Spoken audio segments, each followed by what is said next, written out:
안녕하세요. 반갑습니다.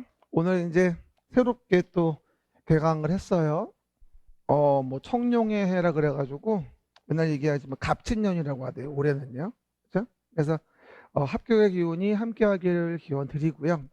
뭐 첫 시작인데 멘트가 맨날 똑같죠. 월화수목금 합격을 기원합니다. 뭐 새해 복 많이 받으세요. 그죠? 응. 근데 저는 뭐 그런 말보다도 이제 당연히 붙을 거니까 중개업을 준비하시고요. 그죠?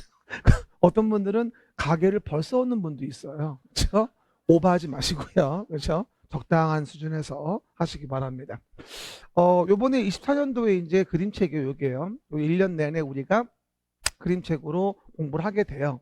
그리고 지금 올해 지금 1월 달 지금 시작하는 수업은요. 우리가 뭐냐면은 과정 이름이 우리가 기본 이론을 진행하는 과정이기 때문에 필요한 교재가 기본서가 필요해요. 기본서가 필요합니다. 그래서 기본서하고 지금 보여드리고 있는 이 그림책 있죠? 이 두 권을 가지고 우리가 1, 2월 달은 수업을 진행하게 됩니다. 그렇죠? 뭐 어떤 분들은 기본서 아예 안 보는 분들도 있는 저는 추천하진 않습니다. 기본서를 뭐 열심히 뭐 확인해서 봐라 이렇게 말하고 싶진 않지만 1, 2월 정도라도 기본서를 확인을 해줘야 돼요. 그래야 여러분들이 뭐 짧아진 거, 요약된 거, 저 같은 경우는 그림책이 있잖아요. 이런 볼 때도 이해가 안 되면 찾아볼 수가 있어요. 그렇죠? 찾아볼 수 없으면 미쳐버리는 거죠. 그러니까 본인이 해결할 수가 없잖아요. 그리고 기본적으로 나중에 중개업을 해도 본인이 뭔가를 찾을 수 있는 능력이 있어야 되거든요. 그러다 보니까 기본서를 아예 안 보는 건 비추천이에요. 1월, 2월만 할 거예요. 3월부터는 요약집이 나오기 때문에 1월, 2월 정도에만 기본서를 가지고 그림책과 함께 보는 거예요. 그래서 이번에 1, 2월 과정은 그림책으로 진도를 쫙 나간 다음에 거기 맞춰서 기본서를 찾아보면서 우리가 줄을 꺼줄 거예요. 형광펜 준비하셔야 돼요. 펜 말고 그래야지 눈에 보이거든요. 나중에 이따 오늘은 아마 3교시쯤 끝날 때쯤에 기본서 얘기할 거예요. 지금은 기본서 필요 없어요. 그렇죠? 그리고 나서 이제 일일학습 마무리 하나 보는 거니까 그림책 한번 보죠. 그 다음에 기본서 한번 또 보죠. 그 다음에 일일학습 보죠. 어떻게 보면 3번 보는 거예요. 같은 내용을. 정상적인 사람이라면 기억이 나야 맞아요. 3번이나 얘기하는데. 그렇죠? 그리고 1, 2월 과정은요. 제가 좀 이따 보시면요. 지나간 과정 좀 얘기해 드리면은 일단 우리가 넘겨보세요. 교재를 그림책을 이미 11, 12월 달에 일순환 과정을 사실 이미 지나왔어요. 일순환 과정은 뭐냐면 작년 11, 12월 과정에서 과거의 개념 완성이라고 하고 지금 이거를 이제 기초 과정이라고 하죠. 그 기초 과정에서 11, 12월 달에 봤던 부분이고요. 그렇죠? 이제 지금 타임이 이건 거죠. 기본 이론 과정. 요거.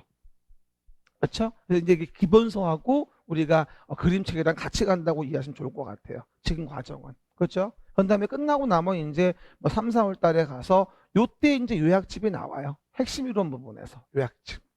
3, 4월 달에 가서. 어떤 분들은 요약집을 1월부터 하시는 분도 있는데 저는 추천하진 않습니다. 그래서 아무래도 기본서 한 번은 그래도 챙겨보는 게 맞아요. 1, 2월 달만이라도. 그래야 뭐가 가능하다? 찾아볼 수 있다. 뭘 어떻게 하는 건지를. 그런 의미예요. 그리고 1, 2월 달에만 기본서를 볼 거니까 체크 안 하시면 나중에 기본서를 사전으로 활용할 수가 없어요. 기본서는요. 어떻게 보면 수험서라기보다는 사전이에요. 우리 수험서는 뭐예요? 그림책이에요.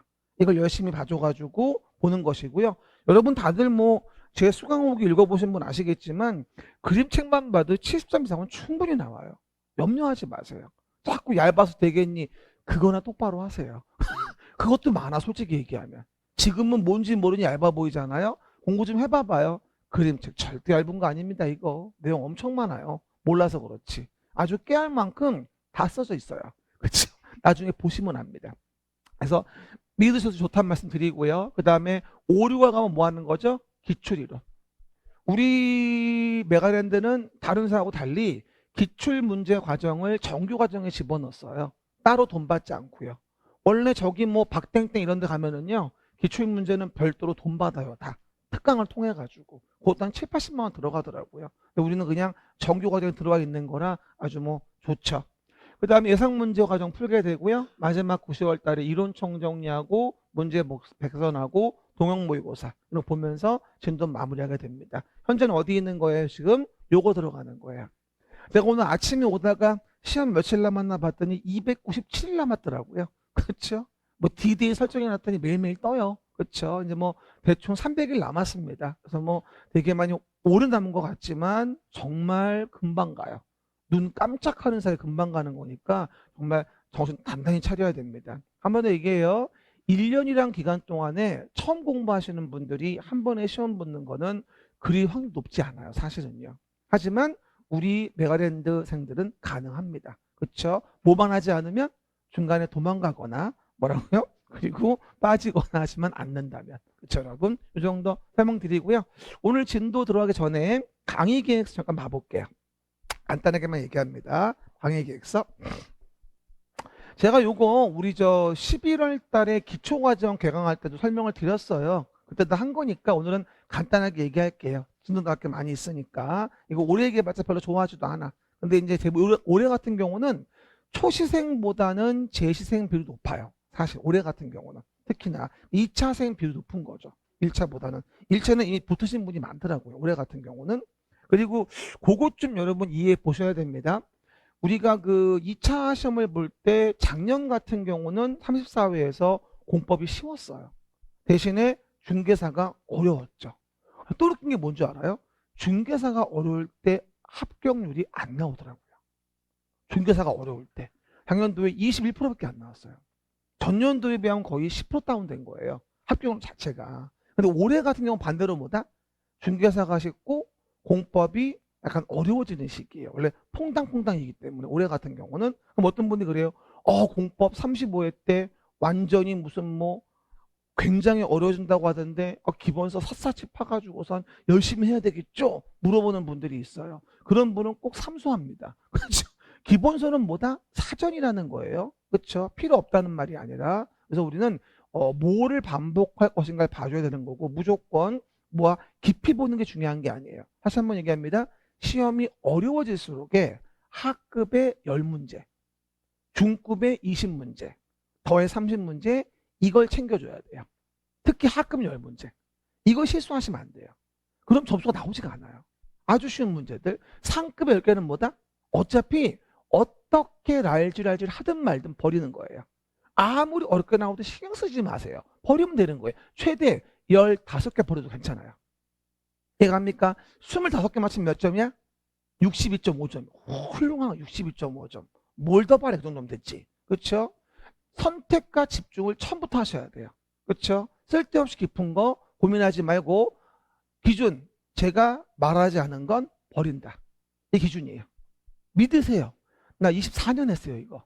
그렇죠? 그리고 한 번도 실패한 적 없어요. 반드시 하라는 거 하면 60점 나와요. 반드시. 목표는 몇 점? 60점. 하나 물어봅시다. 공법 60점 나오면 2차 합격률 몇 프로?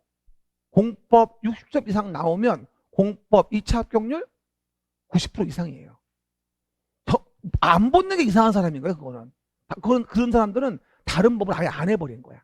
정상적으로 했다면 공법이 60이 나왔다면 이건 90% 합격입니다. 이상은. 그죠? 믿으세요. 우리 목표가 뭐다? 합격이다. 그렇죠?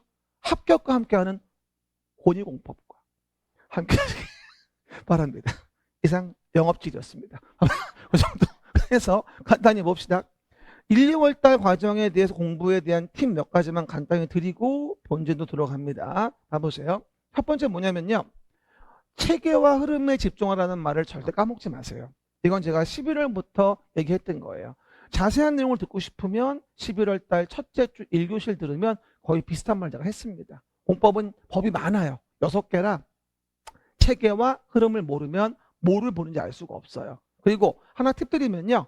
11월 달 기초과정의 개념 강의를 동영상으로 예습하라고 얘기합니다. 그렇죠?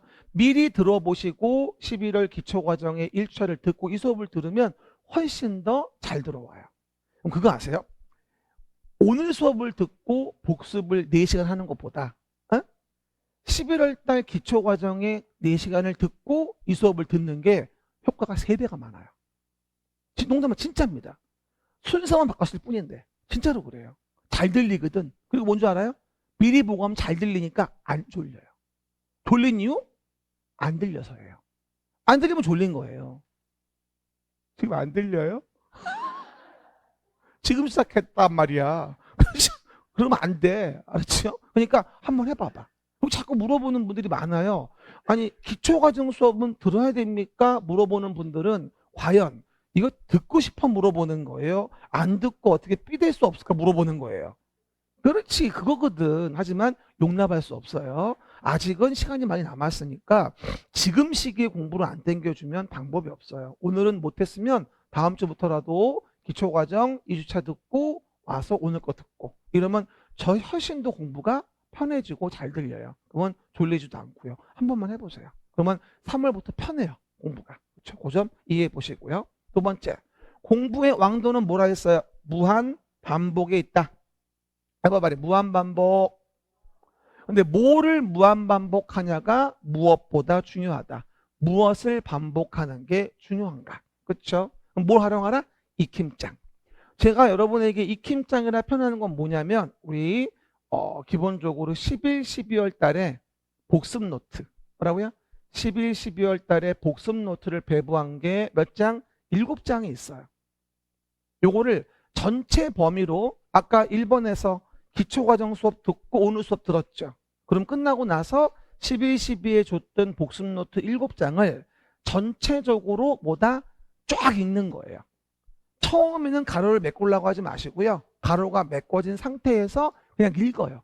아마 1시간 정도면 읽을 겁니다. 전체를 읽어야 돼요. 그렇죠. 그리고 제가 이번에 요즘에 네이버 밴드에서 미션 하고 있습니다. 그러니까 그걸 읽고 1시간 걸렸다, 아니 50분 걸렸다, 40분 걸렸다. 점차 단축되어질 거예요. 그럼 그 7장에 대한 11, 12 배웠던 필수 질문들이 남아있게 되거든요. 아, 자기도 모르게.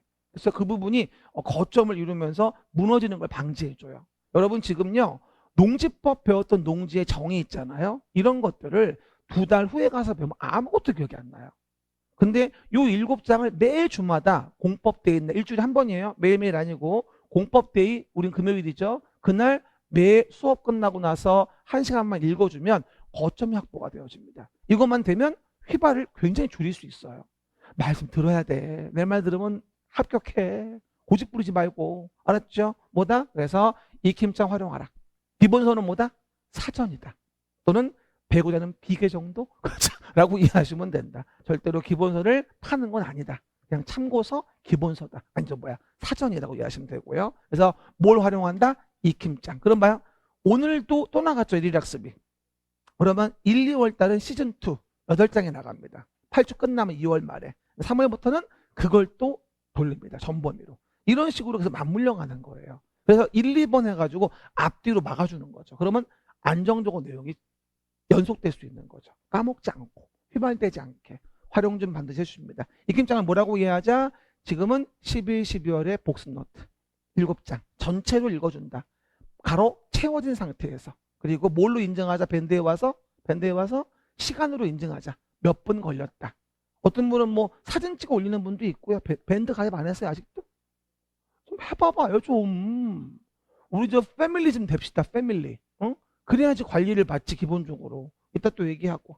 금방 얘기했던 거 전략적으로 공부하라. 공법은 60점만 얻으면 합격이다. 제발 좀 어렵게 나온다니까 더 깊이 파야 된다는 생각하지 마시라고요. 그럴수록 망하는 거라고요. 우리 목표는 합격이지 공법을 잘 아는 게 목적이 아니에요. 우리 목표는 합격이에요. 어쨌건 합격이 중요한 기준입니다. 그거 좀 오해하지 마시고. 됐고요. 모두에게 공인중개사 시험 사실을 알리라고 합니다. 제가 지나간 주말에 애들 교육 좀 시키려고 이순신 장군의 노량을 봤어요. 영화를요. 그렇죠? 초반엔 좀 지루한데 중반부터 전쟁신 나오면서 되게 재밌더라고요. 보니까. 근데 여러분들이 노량 보신 분 아시겠지만 나의 죽음의 사실을 알리지 말라고 얘기하십니다. 여러분 중개사 수험생들이에요. 그래서 알려야 됩니다. 여러분이 이순신도 아니고 알리지 말 필요가 뭐가 있을까요? 근데 여러분들이 중개사 공부하면서 나의 중개사 공부 사실을 알리지 말아라. 그렇죠? 라고 하는 거는 혹시나 안 될까봐 그런 거거든요. 그럼 어떻게 되죠? 몰래 하니까 공부가 게을러지게 되고 공부 안 하는 척 여유는 척 해야 되기 때문에 시간 관리가 안 돼요. 저는 일단 부담을 가져야 한다고 봐요. 만방에 알리세요. 여러분은 이순신이 아니니까 뭐라고요? 나는 중개사 공부 중입니다. 저한테 껄떡대지 마세요. 시간 없습니다. 뭐 등등등 알려야 됩니다. 그래야지 공부에 부담이 생겨요. 그렇죠? 숨기지 마세요. 그리고 마인드 컨트롤 하시고요. 1년 동안 공부해야 되는데 점점 시간 갈수록 이게 마음이 불안해져요. 자꾸 얘기하죠? 12, 12, 1, 2, 3, 4, 6개월 수업 들었단 말이에요. 4월에 첫 모의고사를 본다고 얘기했죠. 그럼 대부분들 몇 점쯤 나온다고 생각하시냐면 에휴 40점 나오겠지 50점이나. 근데 막상 보니까 아무것도 기억이 안 나고요. 20점이 나와. 거기서 뭐가 오죠? 현타가 오는 거야. 나 바본가 봐. 이러면서 말이죠. 그래 그때 뭐 펴요? 벚꽃 피거든. 그러면서 이걸 내가 뭐 하려고 하냐 그러면서 관두게 돼요. 마음을 떠나는 거죠. 이걸 뭐라 했어요 제가? 벚꽃 엔딩이라고 했잖아요. 그런 거 외우지 말고. 그래서 벚꽃 엔딩 하면 안 돼요. 그죠? 대부분 벚꽃 필 때 3분의 1 정도가 포기하고 집에 갑니다. 안 나와요. 5, 6월 좀 쉬었다가 7월에 올게요. 와보고선 안 되겠다. 포기. 그런단 말입니다. 절대로 포기하시면 안 돼요. 마인드 컨트롤 하시고요. 점수는 언제 나오는 거예요? 10월 26일 그날 나와요. 점수는 언제 나와요? 10월 26일 그날 나오는 거니까 그 전까지 몇 점 나왔다 뭐다 되게 기대하지 말고요. 상상도 하지 마세요. 그리고 시험 보기 전까지 뭐 해줘야 돼요? 정말 많이 틀려야 돼요. 많이 틀려야 시험날 안 틀려요. 그 점을 꼭 기억하셔야 됩니다. 그렇죠, 여러분? 그리고 제발 좀 부탁인데 합격의 기본 자세 결석 좀 하지 마세요. 그죠? 1월 달 나오고 2월 달 매번 빠져요. 4월 빠져, 6월 빠져, 8월 빠져. 1년 내내 학원을 다니고 들은 거라고는 국토개법밖에 없어요. 그렇죠? 홀수달에 국토개법 하니까. 나머지는 못 들어요. 안 돼요. 그리고 동영상 보시는 분들도 제발 좀 결강하지 마시고요. 둘 중에 하나. 아무것도 하면 안 돼요. 그렇죠? 현장 나오시는 분들은 결석하시면 안 되고 두 번째 동영상 보시는 분들은 제발 결강하지 말고 또 하지 말아야 할 게 있어요. 공법만 하면 안 돼요. 제발 좀 부탁해요. 여러분들이 이렇게 질문 글을 올리잖아. 그러면 매일매일 글 올리는 분이 있어요. 한 2달 동안 매일매일 질문 올라와. 그리고 4개월 소식이 없어요. 또 막 올려요. 또 소식이 없어요. 이 뭐를 의미하는 건지 아세요? 몰아서 본다는 얘기야. 절대로 안 돼요. 여러분이 공부를 월화수목금토 요일별 과목을 정해야 돼요. 안 정하면요. 아무것도 기억이 안 나요. 1월 1일 날 배웠던 민법 의사표시가 뭐하죠? 5월 말일 날 갔을 때 기억날까요? 앞에 민법 한 달 쫙 보고 개론 한 달 쫙 보고 공법 한 달 쫙 보고 아무것도 기억 안 나요. 제발 좀 시간표 짜세요. 월화 수목금토 과목별로. 그리고 민계공은 좀 띄워놓으세요. 그래야 좀 덜 지쳐요. 될 수 있으면. 민법, 개론, 공법은 좀 하루 띄어서 중간중간 중개사나 세법 집어넣는 거죠. 그래야지 시간표 짤 때보다 좀 더 덜 지루합니다. 그거 좀 조심하셔야 됩니다. 그렇게 봅니다. 그래가지고 보시면 되고요. 우리 커뮤니티 다음 카페에 자료 올리고요. 다시 한번 얘기합니다만 인스타는 이제 하루 한 문제 안 올려요. 인스타는 뭐 할 거예요? 생활 공유하면서 즐겁게 놀자. 그래도 이런 걸로 쓸 거고요. 유튜브는 동영상 활용하실 거 무료 동영상 올려드릴 겁니다. 그리고 하루 한 문제 올리는 건 여기 올릴 거예요. 밴드. 네이버 밴드. 그렇죠? 오늘 당장 가입하셔야 됩니다. 쉬는 시간에. 그렇죠? 하시고 미션 제가 수행 올리고요. 각종 미션 수행 잘 하시면 제가 초이스 해가지고 또 선물도 드릴까 생각 중이에요. 생각 중이에요. 결정한 건 아니에요. 그러니까 먼저 좀 오셔서 가입하시고 여러 가지 미션 수행하시고 하루 한 문제 올리는 거 보시고요. 이것만도 1월 2일부터 올렸으니까 300문제예요. 이것만도. 우습지 않습니다. 오늘도 아침에 제가 올렸어요 벌써. 2일부터 올렸으니까 벌써 3개 올렸네 벌써. 그죠? 쌓이면 엄청 많아지니까요. 어떤 분은 이 밴드에 올리는 하루 한 문제만도 따로 노트에 정리하시는 분들도 있어요. 알겠습니까? 필요한 부분이기도 하니까 밴드 반드시 가입하셔가지고 우리 하나의 어떤 공부 그룹을 만듭시다. 그렇죠? 이렇게 4가지 가지고 우리가 설명드렸고요. 주별 계획은 오늘 공법 총론이랑 각종 용어 정의 정도 말씀드리고요. 그 다음에 6가지 법, 국토계획법, 그죠? 그 다음에 도시개발법, 정비법, 건축법, 주택농지법 해서 8주 진행합니다. 그죠? 그리고 매번 얘기하죠? 이게 1월 달이고요. 여기 2월 달이에요. 그러면 3, 4월 가면 마찬가지죠? 여기 4월 달이에요. 근데 맨날 홀수달만 나오고 안 나온단 말이야. 그럼 4법, 5법 모르는 거야, 이게. 제발 좀. 그렇죠. 그리고 가끔은 너무 힘들면 바꿔 나오든가. 1월에 나오고 4월에 나오든가. 그래야지 이게 다 들을 거 아니겠어, 기본적으로? 네, 그러면 안 되지만 어쨌건 결석, 결강 제발 좀 하지 마셔라 라고 다시 한번 부탁 말씀드립니다. 꼭 합격할 수 있어요. 그리고 지금 경기 좋아요, 안 좋아요? 너무 안 좋죠. 뭐 태형건설, 뭐 부도가나니, 뭐 워크아웃 들어가니 이러고 있고 안 좋습니다. 근데 그 뭔지 알아요? 이럴 때 공부해야 한다는 사실. 이럴 때. 그렇죠? 따놔야지 이제 준비하고 1년 있다가 불이 확 붙으면서 뭐다? 준비되는 거죠. 잘 되면 농담이 아니고요. 하루에 한 장을 써요, 계약서를. 아파트 10억짜리 양광치기. 야, 그러면 한 개 계약서 쓰면 수천만 원 들어와요. 그죠? 그것만 써 장난 아니에요. 많이 들어올 때는 정말 한 달에 억이 들어오기도 합니다. 가끔. 그렇죠? 그럴 수 있다니까, 농담 아니라. 강남이 아니어도. 그러니까 그럴 때 쓸어 담으려면 준비가 돼 있어야 돼요. 준비가 안 돼 있으면 그때 가서 돈 되네? 공부해야지. 늦어요. 이렇게 불경기 공부하는 게 정석이에요. 알겠습니까? 그래야지만 뭐가 된다? 뭐가 화랑됐을 때 주워 담을 수 있는 거죠. 한번 주워 담아야지 그 다음 버틸 힘이 생겨요. 알겠습니까? 그렇게 보시면 됩니다. 이래서 우리가 강의계획서 간단하게 설명드리고요.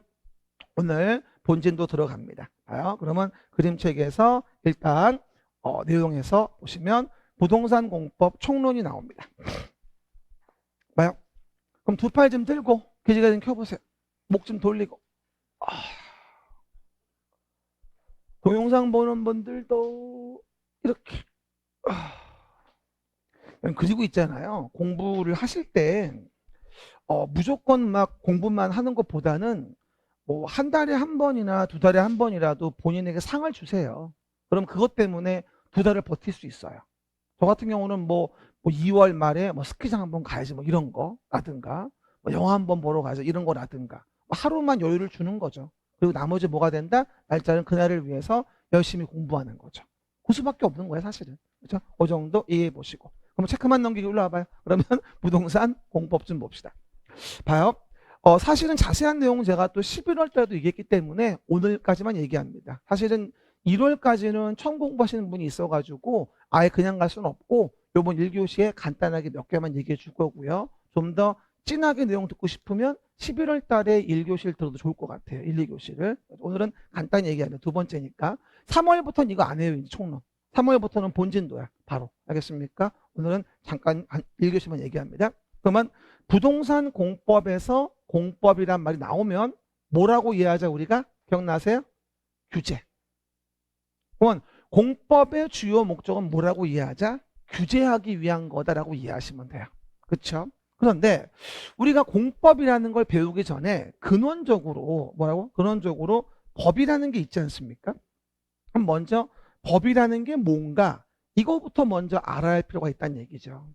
뭐 법이라는 거는 뭐 매번 얘기하다시피 인위적인 규범을 총망라한 걸 법이라고 하잖아요. 인위적인 규범. 그래서 뭐 한문으로 본다면 뭐 물 흐르는 대로 간다는 걸 법이라고 하는데 우리가 법이라는 거를 현대로 왔을 때 본다라고 한다면 여러 가지 기준에서 법을 구분할 수가 있어요. 일단 대표적인 게 첫 번째 봐봐요. 사법이라고 하죠, 보통. 사법이라고 하고 공법이라고 해서 법을 구분하는데 사법은 이래요. 요 토지가 있는데 갑과 을이란 자가 이 토지를 매매하는 계약이라는 걸 한다고 가정해 봅시다. 그럼 어떻게 되죠? 쌍방의 의사표시가 있는 거죠. 여기 갑하고 을의 의사표시가 있는 거고요. 이거는 개인과 개인 간의 관계로서 쌍방 의사표시 합치기란 계약이 이루어지게 되죠. 이런 경우일 땐 당사자의 쌍방이 뭐다? 개인들이고 지배 우월적이지 않죠. 평등하죠. 이런 관계를 우리가 사법관계라 그래요. 그렇죠? 그러다 보니까 주로 어디서 배우죠, 이거를요? 1차 과목의 민법이라는 과목에서 우리가 너랑 나랑과의 관계를 배우는 거예요. 너나 아나나 너나 나나 무슨 관계? 사법 관계.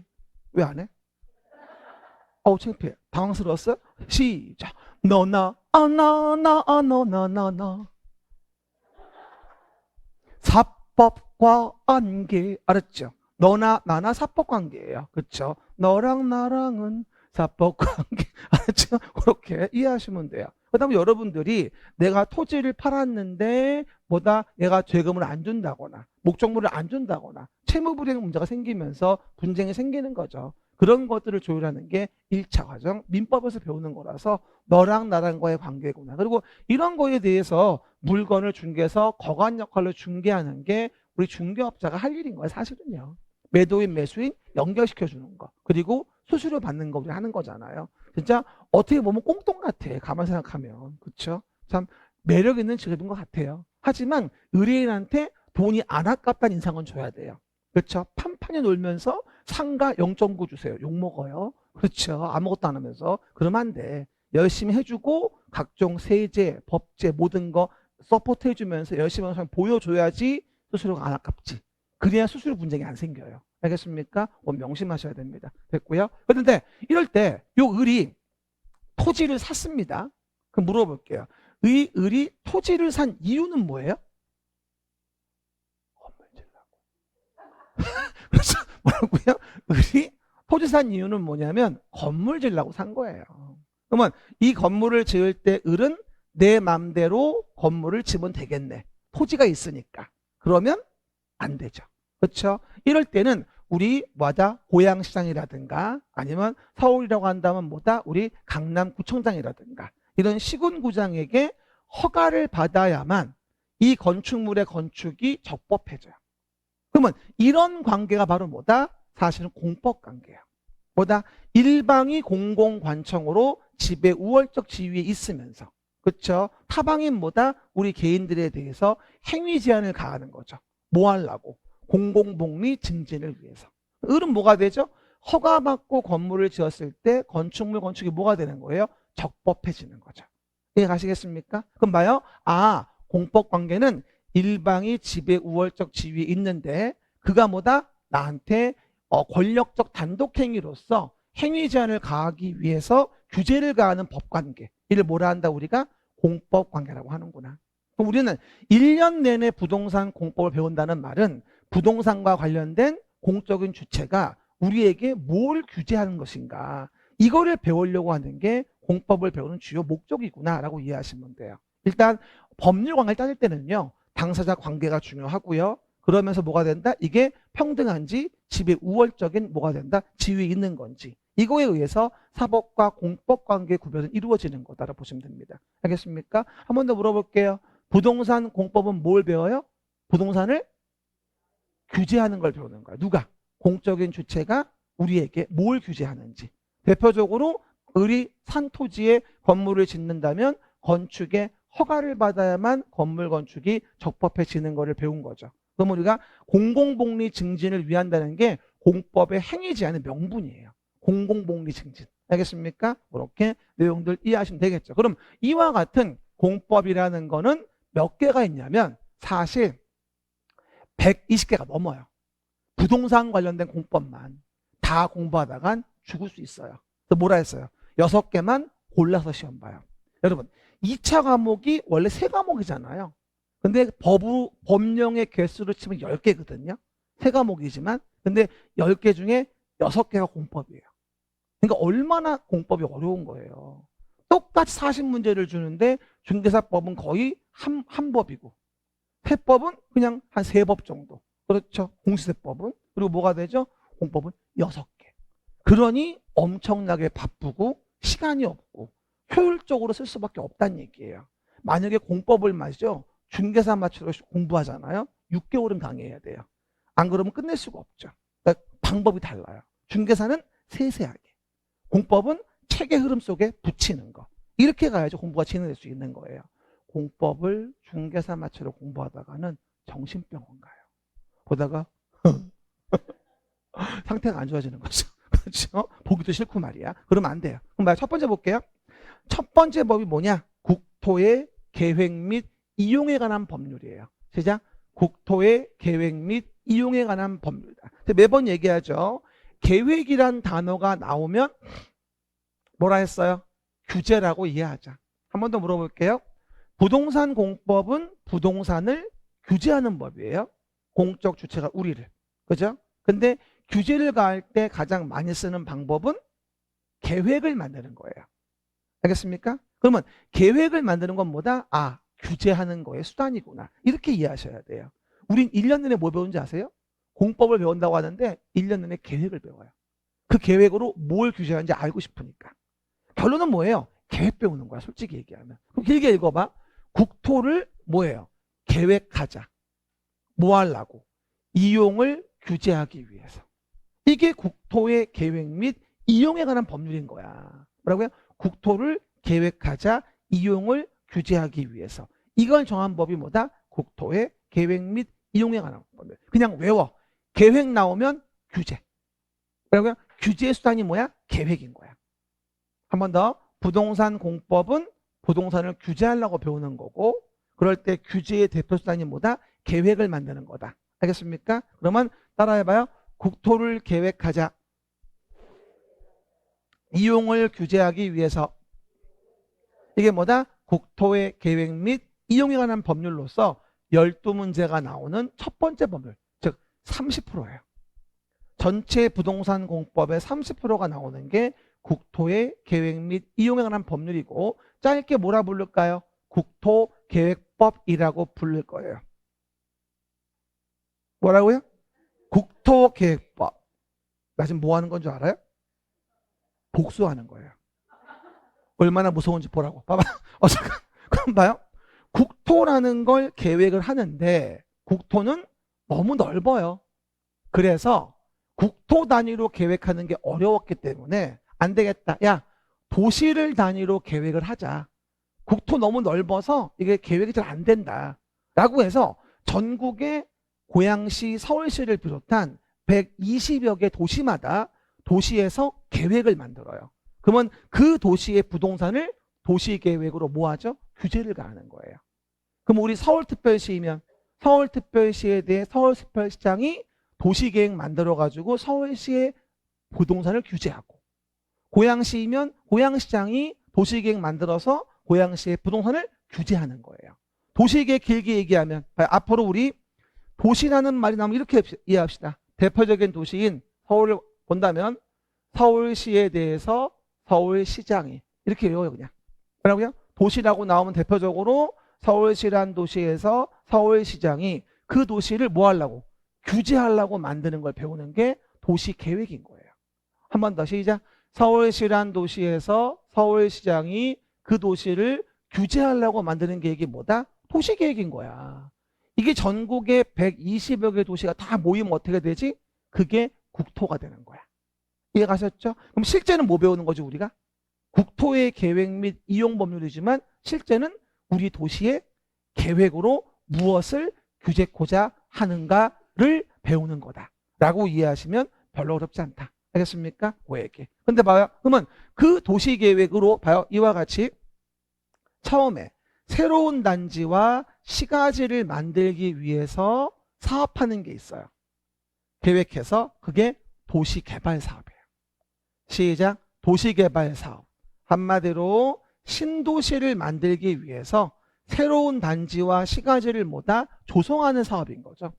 이 도시개발 사업이 요즘에 하도 유명해진 게 뭐 때문이냐면 성남시 대장동 분당구에 있는 거 도시개발 사업. 이것 때문에 굉장히 유명해졌어요. 현재까지도 ING로 뭐다? 사건이 진행되고 있죠. 말도 많고 탈도 많고 등등등. 그렇죠. 그러다 보니 새로운 단지를 만드는 거가 바로 뭐다? 도시개발 사업이에요. 어떻게 보면 우리 뭐 고향에 있는 일산이라든가 제 사는 안양 평촌이라든가 성남 분당 같은 것도 도시개발 사업으로 이루어지는 사업일 수도 있는 거죠. 실제는 택지개발 사업을 했습니다만 어쨌건 그러면 도시개발 사업은 뭐다? 새로운 단지와 시가지를 만드는 사업이고, 그 사업은 도시계획으로 이루어지는 건데 별도로 법이 있어서 도시개발법을 배우고 6문제가 나오는 두 번째 법이 되어져요. 한번 말해. 도시개발법. 이해 안 되면 대장동 신도시 만드는 거라고 이해하세요. 그러면 가장 쉽게 이해됩니다. 서울로 본다면 강서 마곡주 같은데 이런 데가 대표적인 도시개발 사업지가 되어집니다. 그리고 솔직히 말하면요, 신도시 만드는 사업은 되게 많아요. 그렇죠? 뭐 택지개발 사업도 있고, 요번에 여기 창릉지구에 보면은 공공주택지구 사업도 있고 많아요. 근데 그런 모든 사업 중에서 가장 베이스가 되어지는 게 도시개발 사업이에요. 신도시 만드는 건 여러 법이 있습니다만 가장 베이스가 뭐다? 도시개발 사업이라서 도시개발법을 배우는 겁니다. 내 말뜻 알겠죠? 왜게들? 그 다음 이렇게 만들어진 택지 위에 이제 뭘 져요? 건물을 짓죠? 그 뭐야? 건축법에 의해서 건축의 허가를 받아야 돼요. 허가를 받으면 A의 건축물 건축이 뭐해지는 거예요? 적법해지죠. 이 건축법이 몇 문제가 나옵니까? 7문제가 나와요. 요즘에 건축법 좀 어렵습니다. 근데 목표는 이래요. 이거 12문제가 나오지만 요거는 한 10개 정도 챙겨줘야 되고요. 요거는 적어도 3개 이상 가져와야 되고요. 하지만 요즘엔 좀 쉬워서 5개 맞출 수도 있긴 합니다. 그 다음에 건축법은 몇 개? 5문제는 건져줘야 돼요. 그러니까 2개씩은 3개는 틀리도록 허락되어 있다고 이해하시면 됩니다. 그죠? 설정이 필요하고요. 또 하나 물어봅시다. 그런데 건축법에 의해서 허가를 받아 짓는다. 이게 7문제가 나온 건축법인데 주택의 단지를 짓는다. 주택의 단지를 짓는 것이 만약에 30호 3세대 이상이었다. 그러면 주택만 지면 되는 걸까요? 부대시설과 복리시설도 함께 만들어야 할까요? 부대시설과 복리시설도 함께 만들어야죠. 이걸 뭐라 부르죠? 주택단지라 불러요. 이런 주택단지는 단순하게 건축법에 허가받아질 수 없는 거니까 뭐 하게 돼 있어요? 주택법에 의해서 뭘 받아? 사업, 계획, 승인. 저번 주에 배웠던 건데 뭐라고요? 사업계획 승인을 받아서 주택단지를 줘요. 이렇게 지어진 주택단지는 아무나 공급받을 수 없고 청약통장 같은 거 있어야 되고 여러 가지 규제를 받아요. 분양가 제한도 받고 투기과열지구 등의 규제도 받고 조정대상자 규제도 받고 이런 문제가 생기는 거죠. 알겠습니까? 그러면 건축법과 달리 주택법은 뭐다? 주택의 단지를 공부하는 거다 라고 해서 30채 이상 7문제가 나오죠. 이것도 5개는 건져줘야 돼요. 됐죠? 근데 요즘에 하도 어려워서 보통 3-4개 맞추는 경우도 많이 있긴 합니다. 그렇죠? 그리고 여기서 건물이 지어지고 단지가 지어졌을 때 시간이 30년 지났다. 그럼 노후불량해집니까? 쌩쌩해집니까? 노후불량해지면 무너지겠죠? 그럼 위험해지니까 노후불량 건축물보다 개량을 위한 뭘 하자? 정비사업이라는 걸 하자고 얘기합니다. 말해 정비사업. 그럼 노후불량 건축물 정비사업은 3가지였었죠. 주거환경을 개선하자. 시작. 주거환경 개선사업. 시작. 주거환경 개선사업. 재개발사업. 시작.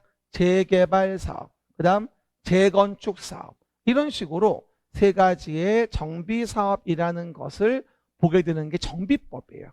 물론 6문제가 나오고요. 3개 정도 맞추면 자기 할 일은 다 했다.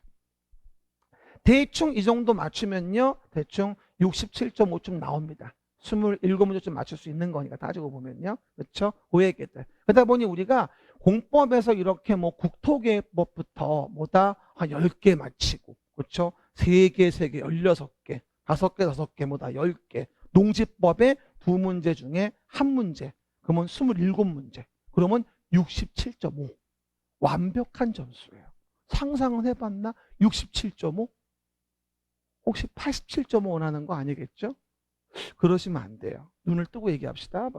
그래서 보시는 바와 같이 6개 법 배웁니다. 농지법은 2문제지만 우리가 하나만 맞추면 됩니다. 그리고 1년 내내 강의에도 얘기했죠? 4시간도 채 강의 안 한다고. 그래서 첫 번째 봅시다. 따라해봐요. 국토의 계획 및 이용 법률 시작. 도시개발법, 그 다음 정비법, 건축법, 주택법, 농지법 총 6가지예요. 그래서 앞으로 진도 나가는 부분들 보시면 되고요. 보면 됩니다. 근데 그럼 이렇게 말씀을 드리면 꼭 아실 게 뭐냐면 넘겨보세요. 여기까지는 봐줘야 돼. 그러면 아까 봤던 공법이라는 법률 관계에 대한 부분을 아셔야 돼요. 여러분이 공법 공부하는 이거부터 먼저 아셔야 됩니다. 아까 설명한 바와 같이 여기다가 토지 위에다가 뭘 져요? 건물이라는 거를 A란 자가 짓는다 이 얘기죠. 그러면 A가 건축의 허가를 받으려고 행정의 객체인 자연인 법인이 A가 허가를 받으려고 고양시장이나 서울특별시나 강남구청장에게 허가 신청할 거 아니겠어요? 그러면 당사자 관계가 어떻게 됩니까? 일방은 공공이고 일방은 일반 민간이겠죠. 이 관계에 대해서 얘가 허가 신청을 해버리게 되면 그 주체는 허가를 내주게 되는 거죠. 그렇죠? 그럼 어떻게 될까요? 건축 허가를 내주기 위해서는 공적인 주체는 뭘 따지죠?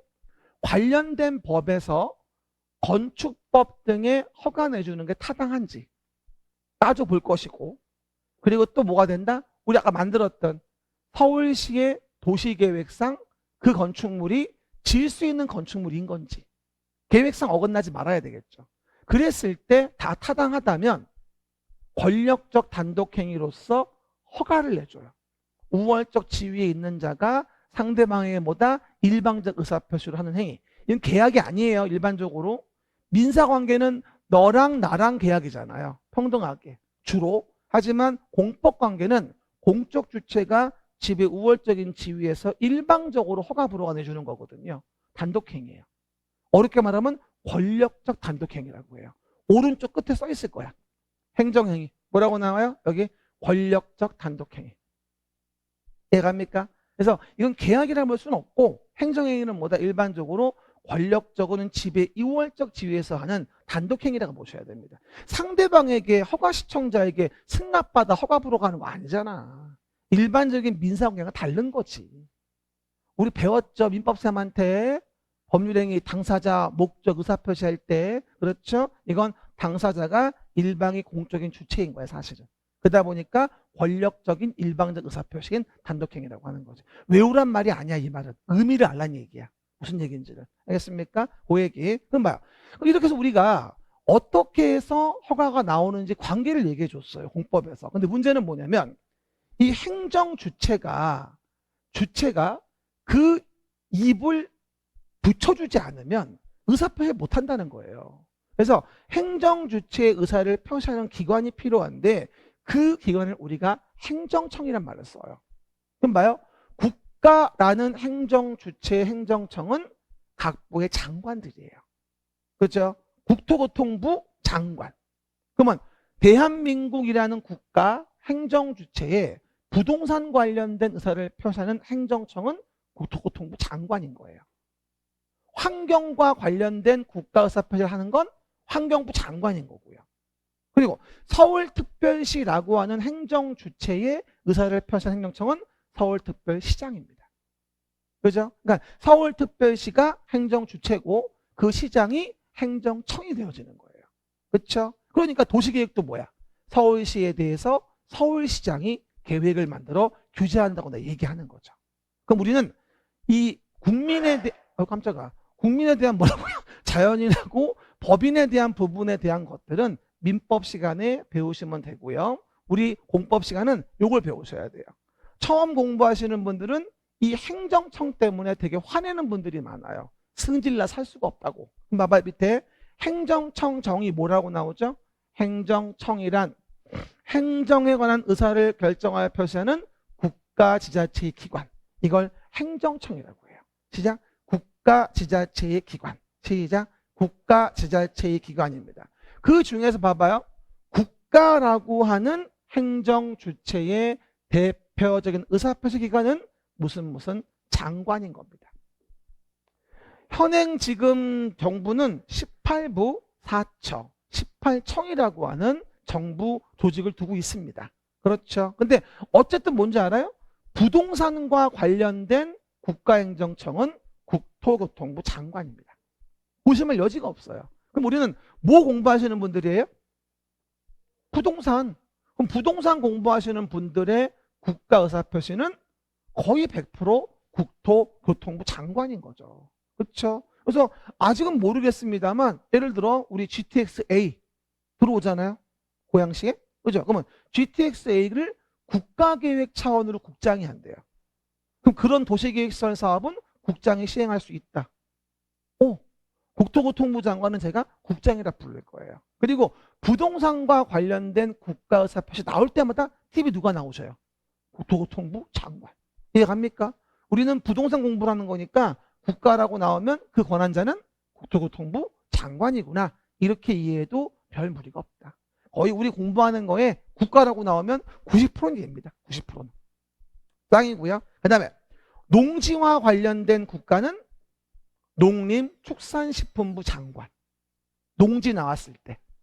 뒤에 가면 농지법 배우거든. 그러면 농업진흥지역의 지정은 시도가 농장 승인을 받아 지정합니다. 농장이 농지의 대빵이니까. 그렇죠? 이렇게.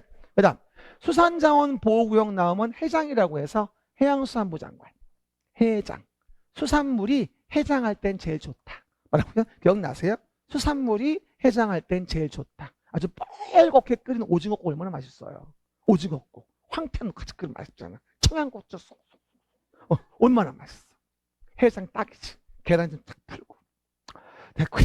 그 다음에 행정안전부 장관, 행장이 있고요. 기획지정부 장관, 기장이 있죠. 경제부총리. 그리고 환경과 관련된 부분이 나오면 환장이에요. 뭐라고요? 환경과 관련된 게 나오면 무조건 환장입니다. 은근 잘 나와요. 나중에 건축법 가면요. 사전 결정을 배우는데 사전 결정에서 환경과 관련된 부분은 국장과 협의해야 한다? 말도 안 돼요. 환경이 나오면 환장에게 양보하세요. 시작. 환경이면 환장에게 양보하세요. 환경인데 국장이라고 나오면 환장하는 거예요. 알겠습니까? 라고 이해하시면 돼요. 가장 많이 속이는 게 국토교통부 장관 국장하고 환경부 장관 환장입니다. 나머지는 별로 안 나오셔요. 그리고 18부, 4처, 18청에 있는데 어떤 분은 정부 조직도 구해가지고 외우시는 분들이 있어요. 그러면 삼소해요. 그러시면 안 돼요.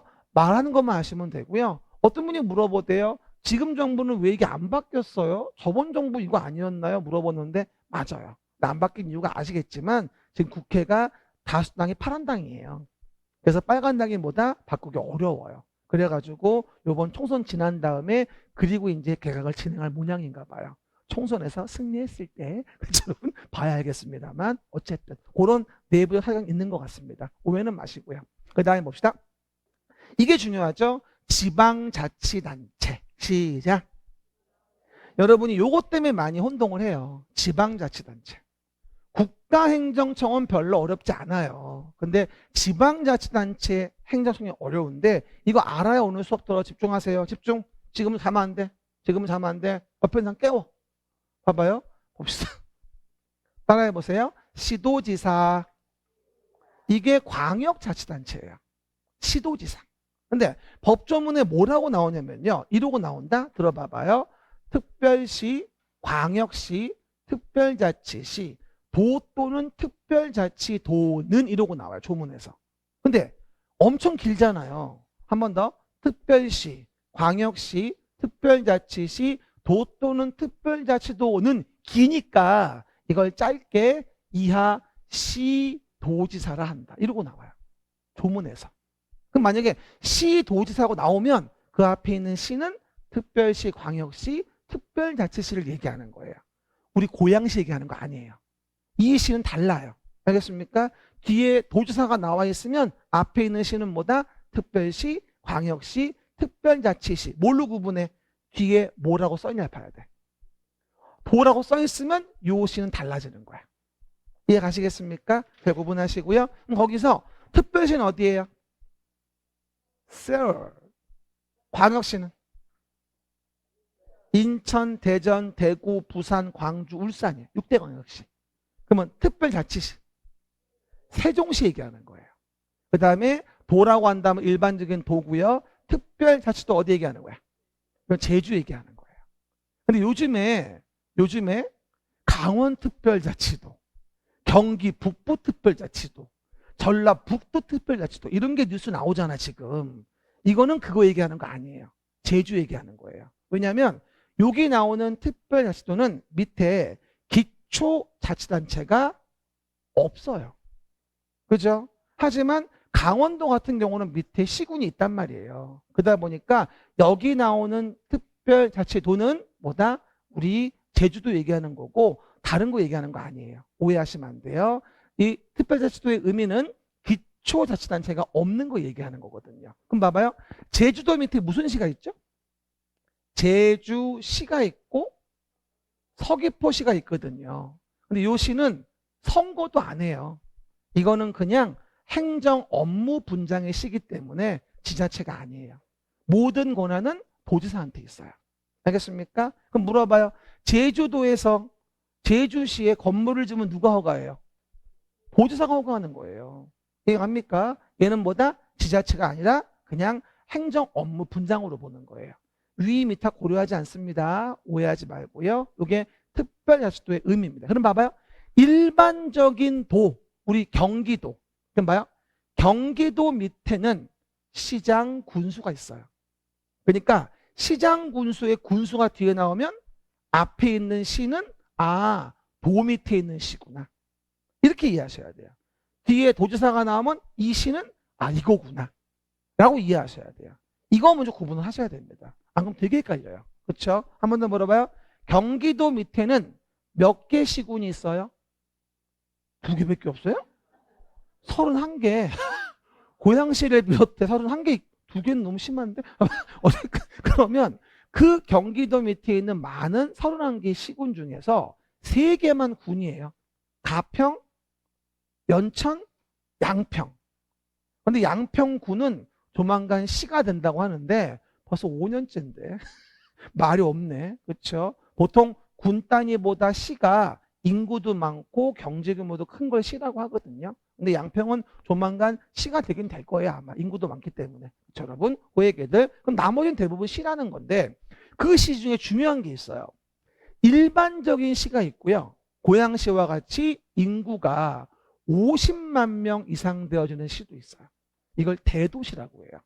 대도시 개념을 모르시면 오늘 수업 못 들어요. 그렇죠? 굉장히 중요합니다. 대도시. 도 밑에 있는 시 중에서 인구가 몇 명? 50만 명 이상이 된다면 이걸 대도시라 불러요. 대표로 뭐가 됐으면 우리 고양시. 인구 110만입니다. 성남시 96만입니다. 그렇죠? 이런 식으로 봐요. 경기도 과천시 인구 아세요? 우리 집 옆인데 8만만 밖에 안 돼요. 의왕시 13만 명. 그렇죠? 얼마 안 되잖아요. 근데 어떻게 고양시와 같이 50만 이상 된 도시와 동급으로 보겠냐고. 그럼 말이 안 되잖아. 그래서 봐봐. 도 밑에 있는 시지만 인구가 50만 이상이라면 대도시라고 칭해서 좀 더 많은 자치적 결정권을 줘요. 그렇죠? 원래 안 되지만 고양시 같은 대도시는 도시 관리 계획을 결정할 때 도지사 결정을 안 받고 직접 결정할 수 있어요. 권한이 많은 거죠. 도로부터 통제를 덜 받는 거예요. 누구는? 대도시의 시장. 쉽게 말하면 내 품 안의 자식이었다가 이제 컸다고 말도 안 들어요. 누구와 같아요? 우리 아들 같은 거죠. 그렇죠? 옛날에는 맨날 주말마다 아빠 롯데월드 가자, 아빠 우리 서울대공원 가자 이러더니 요즘은 아빠 송금해줘 롯데월드 가게. 바뀌었어요. 나는 송금하는 남자예요. 그 위엔 필요가 없는 남자. 그렇죠, 여러분? 어쨌든 그러다 보니 다 컸으니까 알아서 한다는 얘기예요. 이걸 대도시라 그래요. 근데 여러분 질문이 들어온다.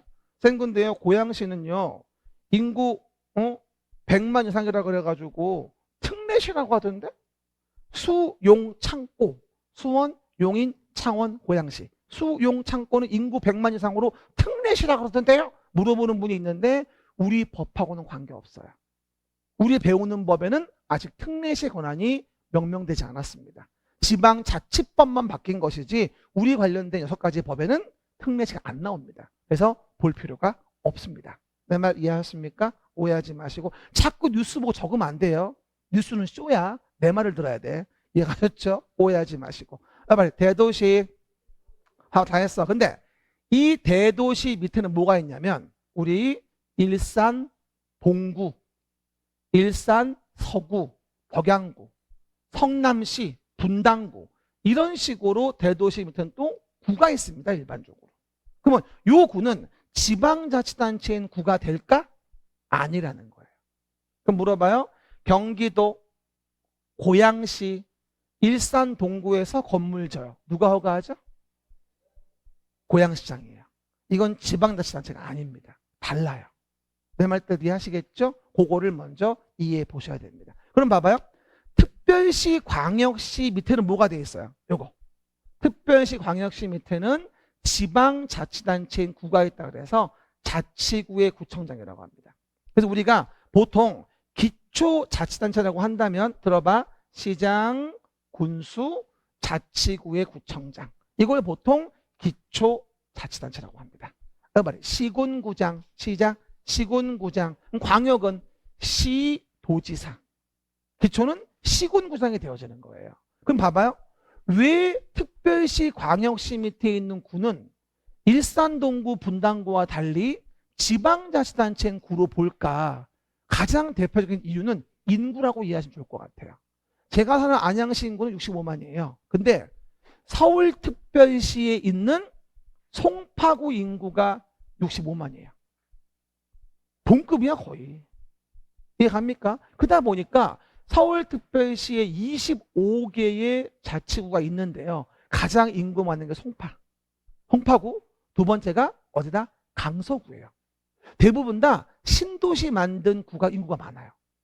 강서구가 아마 60만일 거예요. 많이 늘었어요. 마곡지구 때문에. 그렇죠? 그리고 3등이 놀라운 사실 강남구입니다. 강남구도 58만이에요. 노원이 4등이더라고요. 55만. 노원 많이 줄었어. 노원구 인구 준 이유 아세요 혹시? 집값이 너무 많이 올랐어요. 그리고 초, 중, 고 학부모들이 노원구를 선호합니다. 강남은 아니어도 애들 교육시기 좋다 그래가지고 은행사거리 가봐. 겁나 비싸. 전철도 먼데.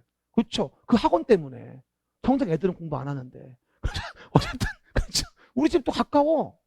우리 고양시도 그렇고 평촌도 학원가 유명하잖아. 학원가 우리 5분이면 간다? 안 가. 학원을 끊어놓고 반밖에 안 가. 미치겠어. 놀러가. 어떻게 하면 좋죠? 상담이 필요해요. 어쨌든 그래서 자치구의 구청장이라고 얘기합니다. 그래서 보통 봐봐요. 따라해보세요. 시장, 군수, 구청장, 시작. 이렇게 얘기하면 보통은 자치구라고 이해하시면 돼요. 지방자치단체인 구. 알겠습니까? 한 번 더 물어봐요. 서울특별시 종로구에서 건물을 지으면 누가 허가해요? 종로구청장이 해요. 물론 뭐 21층 이상의 큰 건물은 특별시장 허가하는 경우도 있습니다만 건축법에서 얘기했었죠. 그렇게 이해하시면 되고요. 근데 하나 더 주의할 게 있습니다. 봐요. 우리 부산광역시에는 여러 가지 부산, 진구 뭐 등등 구가 있잖아요. 자치구 있죠. 근데 부산광역시에는 또 뭐도 있냐면 기장군이 있어요. 멸치 다시마의 도시 기장군. 기장군도 부산광역시 안에 군이에요. 이거 우리 뭐라 하냐? 우리는 자치군이라고 합니다. 이런 거를. 자치군. 대구광역시 뭐가 되죠? 달성군. 그렇죠? 그다음 인천, 옹진군, 강화군. 도농 복합이 되어지면서 군 단위가 존재합니다. 그래서 오해하지 말 건 광역시 안에도 자치군이 있을 때도 있구나. 그러면 광역시 안에는 뭐가 있는 거야? 자치구도 있고 자치군도 있네. 특별시 안에는 뭐가 된다? 자치구만 있는 거고. 그리고 봐봐. 광역시 안에 있는 군과 도 밑에 있는 가평군은 달라요. 권한이. 이해 가셨죠? 도 밑에 있는 군수와 광역시 안에 있는 군수는 권한이 다르다. 법마다 정해서 다르니까 그거 먼저 인지해 줘야 됩니다. 따라해 봅시다. 큰 도시는 어디라고요? 시, 도지사는 길게 얘기하면 특별시, 광역시, 특별자치시, 도 또는 특별자치도. 그 밑에 기초자치단체는 시장, 군수, 구청장입니다. 근데 오해하지 말 건 봐봐. 여기 특별자치시 밑에도 기초자치단체가 없어요. 그렇죠? 세종특별자치시 특별법에 보면요. 기초자치단체를 두지 않는다고 나와요. 그럼 물어보죠. 세종특별자치시 조치원읍에서 건물을 지면 누가 허가해? 시장이. 모든 권한은 얘한테 있는 거예요. 또 하나 제주특별자치도도 뭐가 된다? 모든 권한은 도지사한테. 왜? 밑에는 없으니까. 예, 가셨죠? 그렇게 라인 잡아주면 됩니다. 우리가 내용 볼 때요. 요거 먼저 우리 이해하셔야지만이 공법 볼 때 라인 볼 수 있고요. 처음에 공부하실 때 이 권한자 못 외우겠다고 화내시는 분이 많지만 그럴 필요 없어요. 매번 얘기하지만 시험 보러 가서 경작 정답을 보면요. 시도, 시군구 요 라인을 물어봐가지고 물어보는 거하고 국토교통부 장관 등 국가인양청 물어보는 거 있잖아요. 이런 권한자를 속이는 문제가 40문제 중에 5개도 안 돼요. 지나간 시험은 한두 개밖에 안 됐던 것 같아요. 이걸 아는 거는 조문을 이해하기 위해 필요한 것이지 문제와 직접적으로 관련돼서 답을 만드는 경우는 많지는 않아요. 그러니까 이거 헷갈린다고 화내지 마세요. 1년 지나면 알아서 알아쳐요. 그러니까 걱정하지 말아요. 근데요, 아무 걱정하지 말아요. 합격할 수 있어요. 알았죠? 이래서 내용 봤고요. 쉬었다가 국토계획법 들어갑시다.